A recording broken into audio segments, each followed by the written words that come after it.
तर भाजी झाली, आपल्या भाकरी झाल्यात आपल्या मस्त पैकी बघू शकता तुम्ही गरमागरम ज्वारीच्या भाकरी केलेल्या आहेत या सगळ्या जणी खायला. आणि इकडे मी परतीत आहे हरभऱ्याची भाजी. हे बघा इकडे लसूण आणि मीठ टाकलंय आपलं, लसूण आणि काय लसूण आणि मिरची टाकते. ही आहे गावाकडची अस्सल हरभऱ्याची भाजी. मी मला सांगितलं आता घेतलं मला जरी कमेंट टाकते, लय लेडीज कमेंट टाकते काही पाहिजे धुवू नका भाजी त्याची आम जाती. हो मला माहिती आहे आम जाती, पण आहे ना तुम्हाला एक गोष्ट सांगू का, मी एकदा भाजीवर कुत्रे मुक्काने बघितले होते रानात.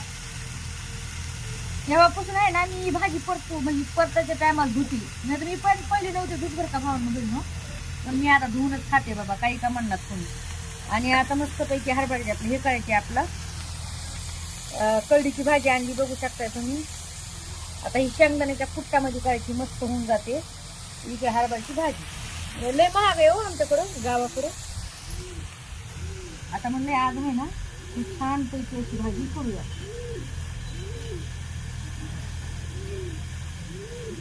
मीठ टाकते थोडं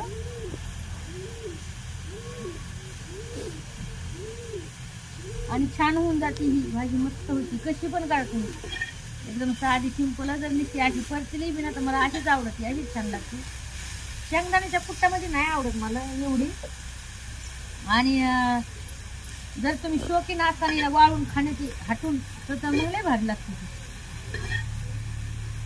पहिला आम्ही भाजी तोडायला जातो लहान असताना, भाजी तोडायला जायचं भावांमध्ये. हिची आमलई लागते हाताला आगा भुती. मस्त पैकी अशी चाललेली आहे आपली भाजी. तर या मस्त पैकी भाजी खायला गरमा गरम. हा ही तर खरी गावाकडची आमची पाहिजे नाही. तुमच्या गावाकडे कशी तुम्ही खातात का नाही मला सांगा. या खायला सगळेजण. भाजी तोंडात पुरं गरम गरम लागते खायला. आणि कसं माहिती का, गरम खाली ती पूर भरत नाही आणि गरम बी ज्यादा होती. माझ्या संग भांडणच कधी.